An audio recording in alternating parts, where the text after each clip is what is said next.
ओम नमो भगवते वासुदेवाय नमः। नमस्कार दोस्तों, आप सभी का स्वागत है हमारे यूट्यूब चैनल पावरफुल हिंदू धर्म में। आज हम आप सभी को भादो मास में श्रीमद् भागवत महापुराण में कथा अध्याय 14 और 15 का रसपान कराएंगे। आइए रसपान कीजिए कथा अध्याय 14 का, जिसमें वर्णन है गर्भ में परीक्षित की रक्षा, कुंती के द्वारा भगवान की स्तुति और युधिष्ठिर का शोक।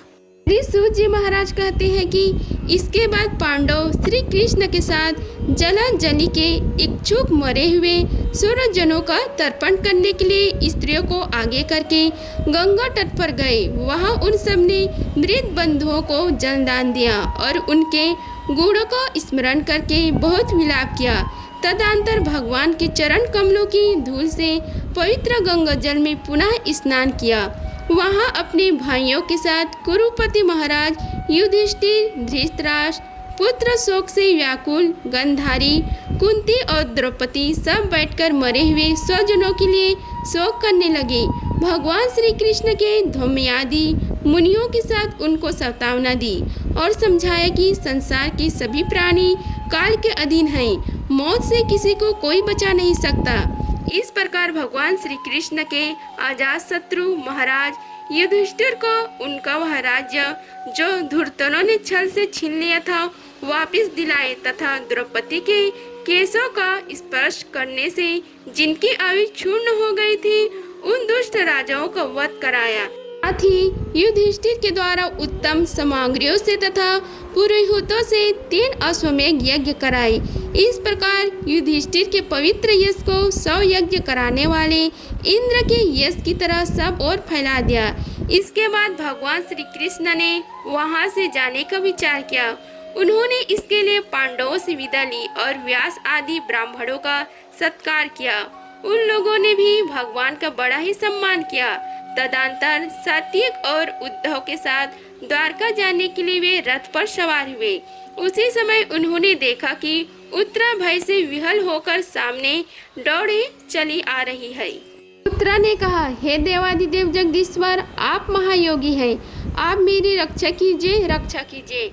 आपके अतिरिक्त इस लोक में मुझे अभय देने वाला और कोई नहीं है, क्योंकि यहाँ सभी परस्पर एक दूसरे की मृत्यु की निमित्त बन रहे हैं। हे प्रभु, आप सर्वशक्तिमान हैं।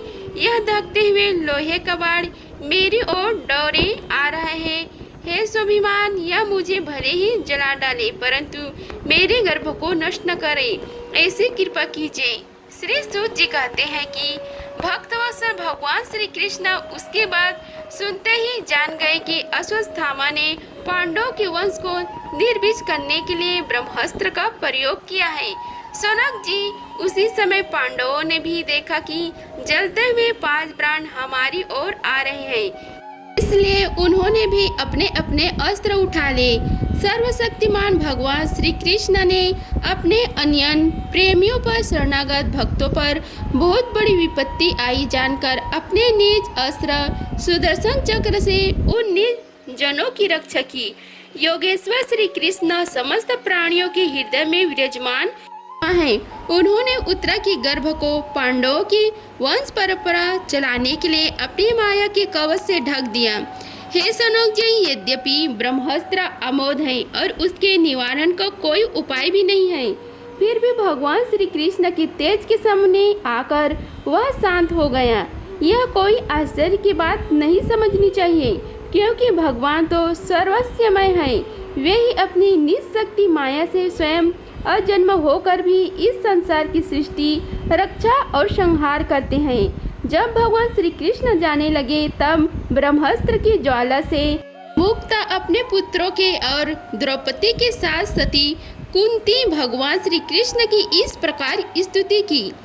कुंती ने कहा, आप समस्त जीवों के बाहर और भीतर एक रस स्थित हैं, फिर भी इंद्रियों और वृत्तियों से देखे नहीं जाते, क्योंकि आप प्रकृति से परे हैं, आदि पुरुष परमेश्वर हैं। मैं आपको नमस्कार करती हूँ। इंद्रियों से जो कुछ जाना जाता है उसकी तह में आप विद्यमान रहते हैं और अपनी ही माया के प्रदेश से अपनों को ढके रहते हैं। मैं अबोध नारी आप अविनाशी पुरुषोत्तम को भला कैसे जान सकती हूँ। जैसे मूढ़ लोग दूसरे भेष धारण किए हुए नट को प्रत्यक्ष देखकर भी उन्हें नहीं पहचान सकते, वैसे ही आप देखते हुए भी नहीं दिखते। आप शुद्ध हृदय वाले विचारशील जीव मुक्ता परमहंसों के हृदय में अपने प्रेमयी भक्ति का सृजन करने के लिए अवतीर्ण हुए हैं। फिर हम अल्प बुद्धि स्त्रियों आपको कैसे पहचान सकती है। आप श्री कृष्ण वासुदेव देवकी नंदन नंद गोप के लाडले लाल गोविंद को हमारा बारंबार प्रणाम है, जिनकी नाभि से ब्रह्म का जन्म स्थान कमल प्रकट हुआ, जो सुंदर कमलों की माला धारण करते हैं, जिनके नेत्र कमल के समान विशाल हैं और कोमल हैं, जिनके चरण कमलों में कमल का चिन्ह है। हे श्री कृष्ण, ऐसे आपको बार बार नमस्कार है। ऋषिकेश जैसे आपने दुष्ट कंस के द्वारा कैद की हुई चिरकाल से शोकग्रस्त देवकी की रक्षा की थी, वैसे ही आपने मेरे पुत्रों के साथ मेरी भी आपने बार बार विपत्तियों से रक्षा की है। आप ही हमारे स्वामी हैं, आप सर्वशक्तिमान हैं। हे श्री कृष्ण, कहाँ तक गिनाऊं।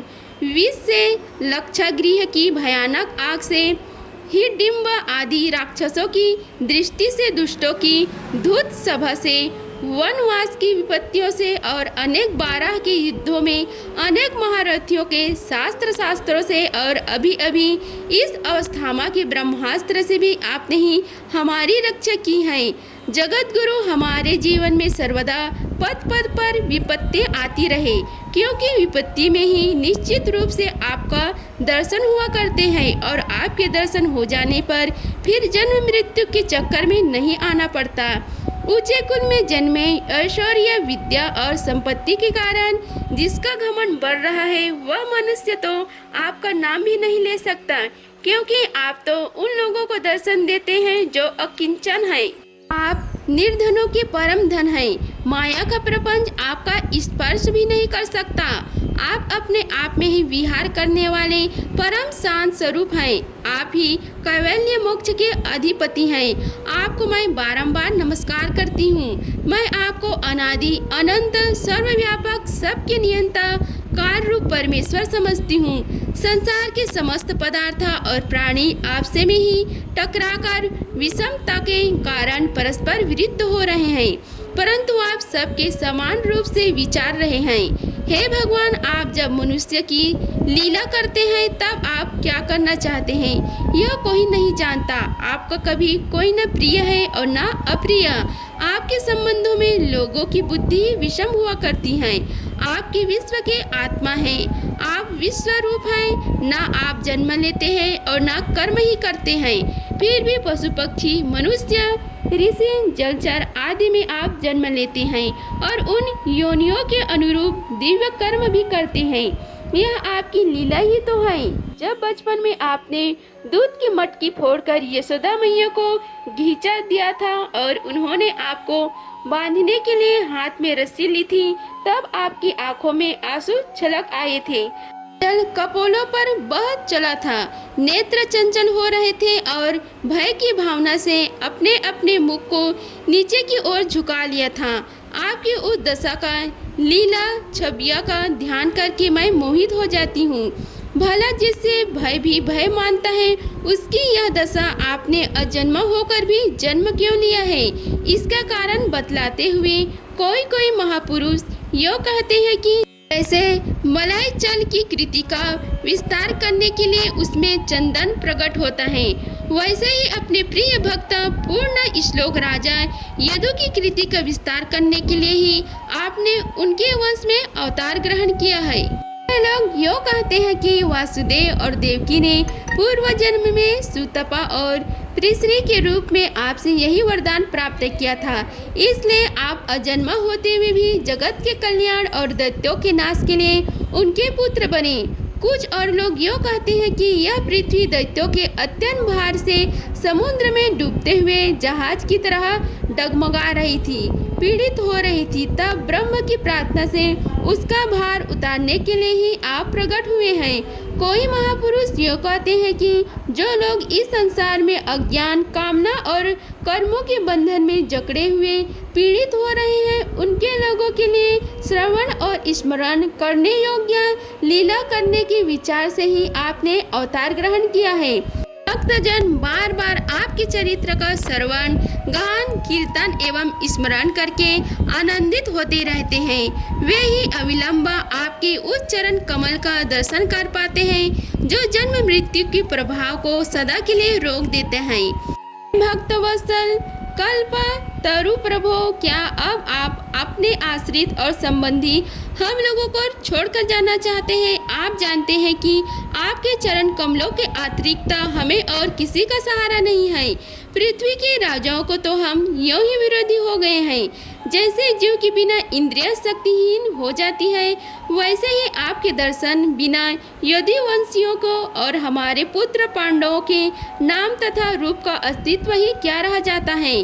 गदाधर आपके विलक्षण चरण चिन्हों से चिन्हित यह कुरु जंगल देश की भूमि आज जैसे शोभामान हो रही है, वैसे आपके चले जाने की बात न रहेगी।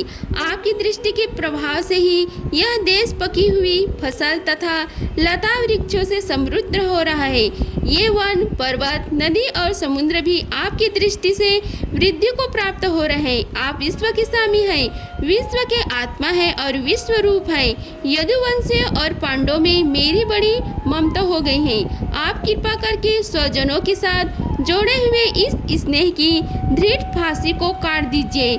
हे श्री कृष्ण, जैसे गंगा की अखंड धारा समुद्र में गिरती रहती है, वैसे ही मेरी बुद्धि किसी दूसरी ओर न जाकर आपसे ही निरंतर प्रेम करती रहे। हे श्री कृष्ण, अर्जुन की प्यारे सखा यदुवंशियों के शिरोमणि के आप पृथ्वी के भार रूप राजवेशधारी दैत्यों को जानने के लिए अग्नि रूप है। आपकी शक्ति अनंत है। हे गोविंद, आपके यह अवतार गौ, ब्राह्मण और देवताओं का दुख मिटाने के लिए ही है। हे योगेश्वर, चराचर के गुरु भगवान, मैं आपको नमस्कार करती हूँ। श्री सूर्य महाराज कहते हैं कि इस प्रकार कुंती ने बड़े मधुर शब्दों में भगवान की अधिकांश लीलाओं का वर्णन किया। यह सब सुनकर भगवान श्री कृष्ण अपने माया से उसे मोहित करते हुए मंद मंद मुस्कुराने लगी। उन्होंने कुंती से कह दिया, अच्छा ठीक है, और रथ के स्थान से हस्तिनापुर लौट आए। वहाँ कुंती और सुभद्रा आदि देवियों से विदा लेकर जब वे जाने लगे, तब राजा युधिष्ठिर ने बड़े प्रेम से उन्हें रोक लिया। राजा युधिष्ठिर को अपने भाई बंधुओं के मारे जाने का बड़ा शौक हो रहा था। भगवान की नीला का मर्मर जानने वाले व्यास आदि महर्षियों ने और स्वयं अद्भुत चरित्र करने वाले भगवान श्री कृष्ण ने भी अनेकों इतिहास कहकर उन्हें समझाने की बहुत चेष्टा की, परंतु उन्होंने सतावना न मिली, उनका शौक न मिटा। सनकादि ऋषियों धर्मपुत्र राजा युधिष्ठिर को अपने स्वजनों के वध से बड़ी चिंता हुई। वे अविवेक युक्त चित्त से स्नेह और मोह के वश में होकर कहने लगे, भला मुझ दुरात्मा के हृदय में बद्धमूल हुए इस अज्ञान को तो देखो। मैंने सियार कुत्ते के आहार इस अनात्मा शरीर के लिए अनेक अक्षणी सेना का नाश कर डाला। मैंने बालक, ब्राह्मण, संबंधी, मित्र, चाचा, ताऊ, भाई, बंधु और गुरुजनों से द्रोह किया है। करोड़ों वर्षों में भी नरक में मेरा छुटकारा नहीं हो सकता। यद्यपि शास्त्र का वचन है कि राजा यदि प्रजा का पालन करने के लिए धर्म युद्ध में शत्रुओं को मारे तो उसे पाप नहीं लगता, फिर भी इससे मुझे संतोष नहीं होता। स्त्रियों के पति और भाई बंधुओं को मारने से उनका मेरा द्वारा यहाँ जो अपराध हुआ है, उसका मैं वास्तवचित यज्ञ दायों के द्वारा मर्जन करने में समर्थ नहीं हूँ। जैसे कीचड़ से दलदला जल स्वच्छ नहीं किया जा सकता, मंदिरा की अपवित्रता नहीं मिटाई जा सकती, वैसे ही बहुत से हिंसा बहुल यज्ञों के द्वारा एक भी प्राणी की हत्या का प्रायश्चित नहीं किया जा सकता। इति श्री श्रीमद्भागवत महापुराणे कथा अध्याय 14 का समाप्त हुआ। अब हम आप सभी को कथा अध्याय 15 का रसपान कराते हैं, जिसमें वर्णन है युधिष्ठिर आदि का भीष्म जी के पास जाना और भगवान श्री कृष्ण की स्तुति करते हुए भीष्म जी का प्राण त्याग करना। आइए रसपान कीजिए कथा अध्याय 15 का। श्री सूत जी महाराज कहते हैं कि इस प्रकार राजा युधिष्ठिर प्रजा द्रोह से भयभीत हो गए। फिर सब धर्मों का ज्ञान प्राप्त करने की इच्छा से उन्होंने कुरुक्षेत्र की यात्रा की, जहां भीष्म पितामह शरम सैया पर पड़े हुए थे। शौनकादि ऋषियों उस समय उन सब भाइयों ने स्वर्ण जड़ित रथों पर, जिनमें अच्छे अच्छे घोड़े जुते हुए थे, सवार होकर अपने भाई युधिष्ठिर का अनुगमन किया। उनके साथ व्यास, धौम्य आदि ब्राह्मण भी थे। हे सनक जी, अर्जुन के साथ भगवान श्री कृष्ण भी रथ पर चढ़कर चले। उन सब भाइयों के साथ महाराज युधिष्ठिर की ऐसी शोभा हुई मानो यक्षों से घिरे हुए स्वयं कुबेर ही जा रहे हो। अपने अनुचरों और भगवान श्री कृष्ण के साथ वहां जाकर पांडवों ने देखा कि भीष्म पितामह स्वर्ग से गिरे हुए देवताओं के समान पृथ्वी पर पड़े हुए हैं। उन लोगों ने उन्हें प्रणाम किया। हे सनक जी, उसी समय भारतवंशियों के गौरव रूप भीष्म पितामह को देखने के लिए सभी ब्रह्मर्षि, देवर्षि और राजश्री वहां आए। पर्वत, नारद, धौम्य, भगवान व्यास, बृहदश्व, भारद्वाज शिष्यों के साथ परशुराम जी, वशिष्ठ, इंद्रप्रमद, त्रित, गुप्तसमद, असित, कक्षिवान, गौतम, अत्रि, विश्वामित्र, सुदर्शन तथा और भी सुखदेव आदि शुद्ध हृदय महात्मागण एवं शिष्यों के सहित कश्यप, अंगिरा पुत्र बृहस्पति आदि मुनिगण भी वहां पधारे। भीष्म पितामह धर्म को और देश काल के विभाग को वहां किस समय क्या करना चाहिए इस बात को जानते थे। उन्होंने इस बड़ी भागी ऋषियों को सम्मिलित हुआ देखकर उनका यथायोग्य सत्कार किया। वे भगवान श्री कृष्ण का प्रभाव ही जानते थे, अतः उन्होंने अपनी लीला से मनुष्य का वेश धारण करके वहां बैठे हुए तथा जगदीश्वर के रूप में हृदय में विराजमान भगवान श्री कृष्ण की 12 तथा भीतर दोनों जगह पूजा की। पांडव बड़े विनय और प्रेम के साथ भीष्म पितामह के पास बैठ गए। उन्हें देखकर भीष्म पितामह की आंखें प्रेम के आंसुओं से भर गई। उन्होंने उनसे कहा, धर्मपुत्रों, हाय हाय, यह बड़े कष्ट और अन्याय की बात है कि तुम लोगों को ब्राह्मण धर्म और भगवान के आश्रित रहने पर भी इतने कष्ट के साथ जीना पड़ा, जिसके तुम कदापि योग्य नहीं थे। रथी पांडवों की मृत्यु के समय तुम्हारी अवस्था बहुत छोटी थी। उन दिनों तुम लोगों के लिए कुंती रानी को और साथ साथ तुम्हें भी बार बार बहुत से कष्ट झेलने पड़े। जिस प्रकार बादल वायु के वश में रहते हैं, वैसे ही लोकपालों को सहित सारा संसार काल भगवान के अधीन है। मैं समझता हूँ कि तुम लोगों के जीवन में ये जो अप्रिय घटनाएं घटित हुई है, वे सब उन्हीं की लीला है। नहीं तो जहाँ साक्षात धर्मपुत्र राजा युधिष्ठिर हो, गदाधारी भीष्मसेन और धनुर्धारी अर्जुन रक्षा का काम कर रहे हो, गांडीव धनुष हो और स्वयं श्री कृष्ण सुहृदय हो, भला वहाँ भी विपत्ति की संभावना है। एक कार्य रूप श्री कृष्ण कब क्या करना चाहते हैं, इस बात को कभी कोई नहीं जानता। बड़े बड़े ज्ञानी भी इसे जानने की इच्छा करके मोहित हो जाते हैं। युधिष्ठिर, संसार की ये सब घटनाएं ईश्वर के इच्छा के अधीन है।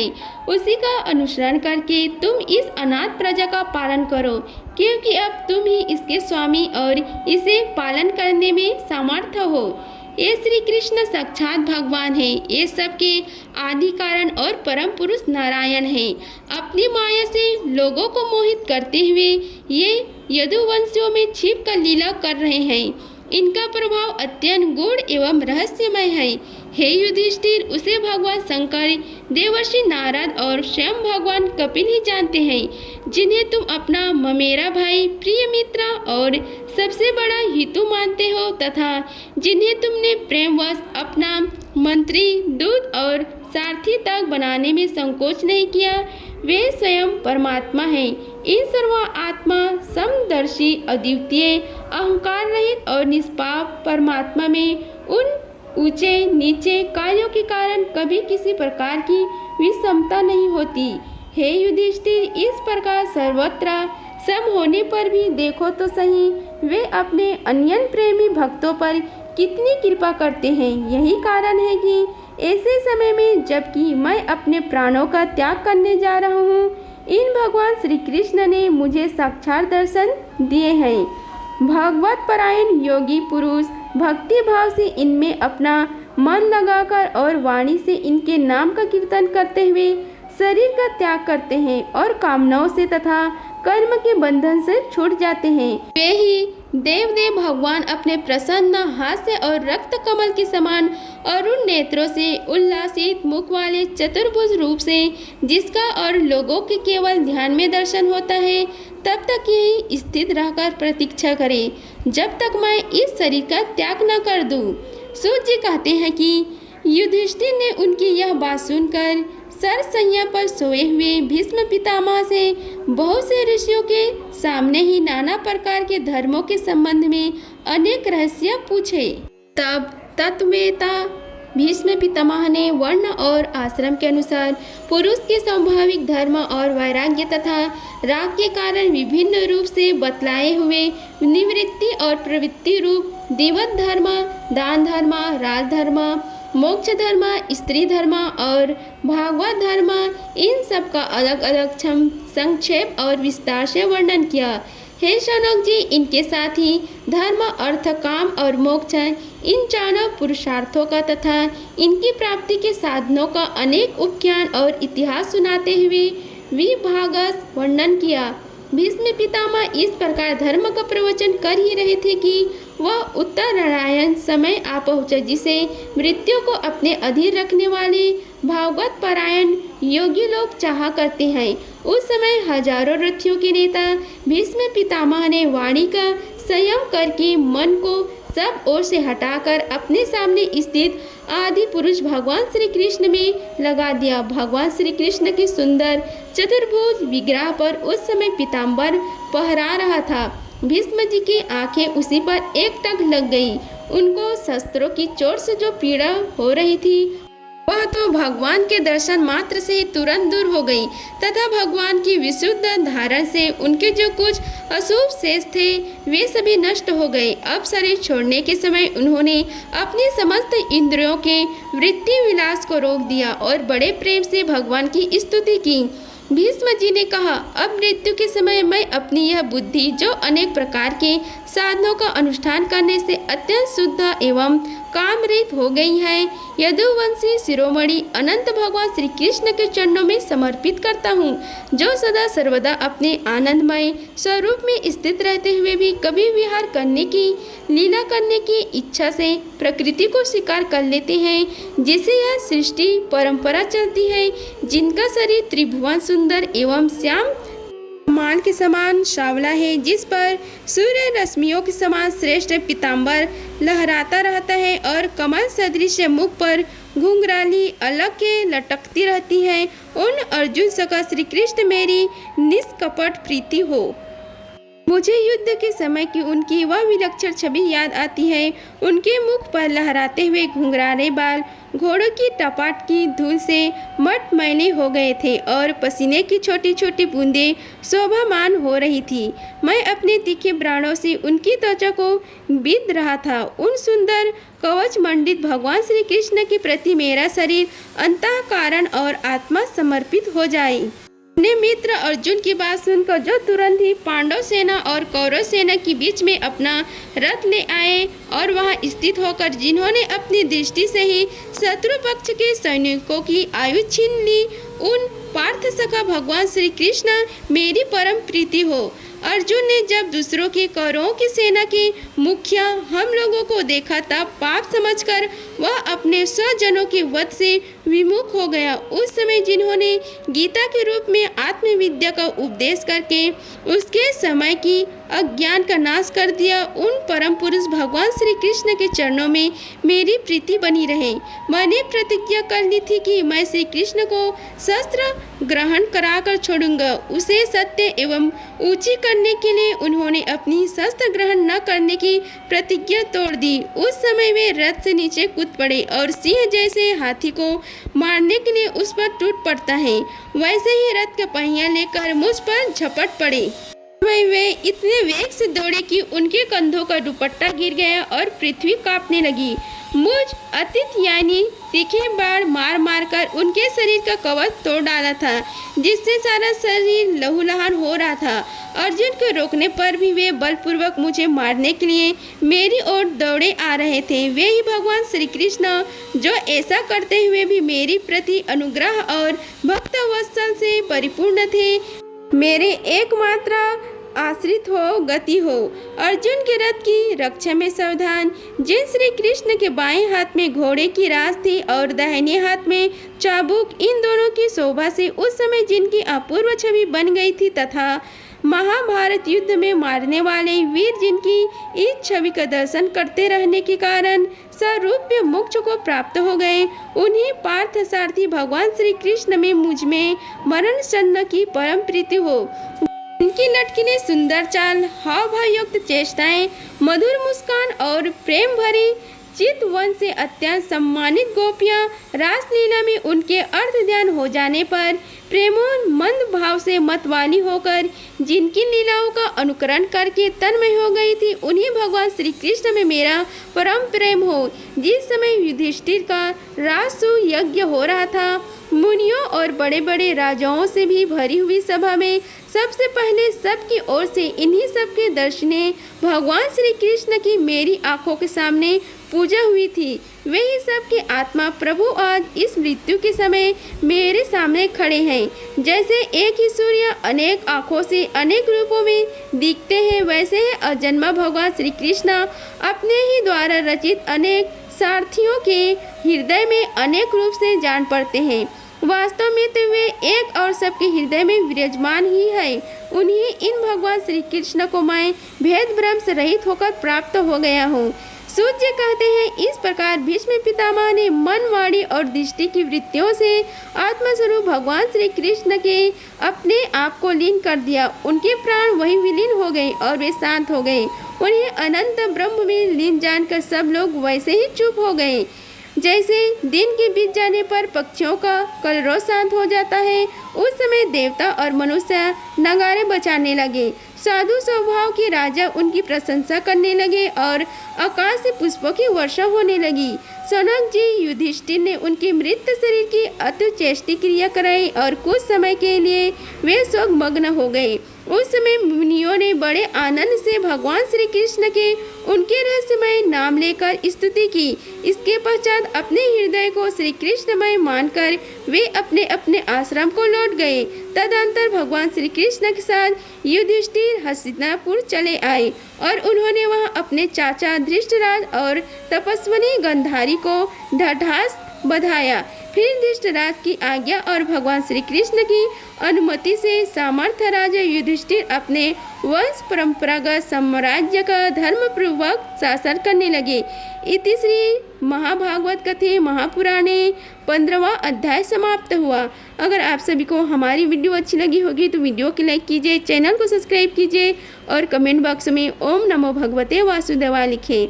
धन्यवाद। मिलते हैं अगले वीडियो में, तब तक के लिए जय श्री राधे कृष्ण।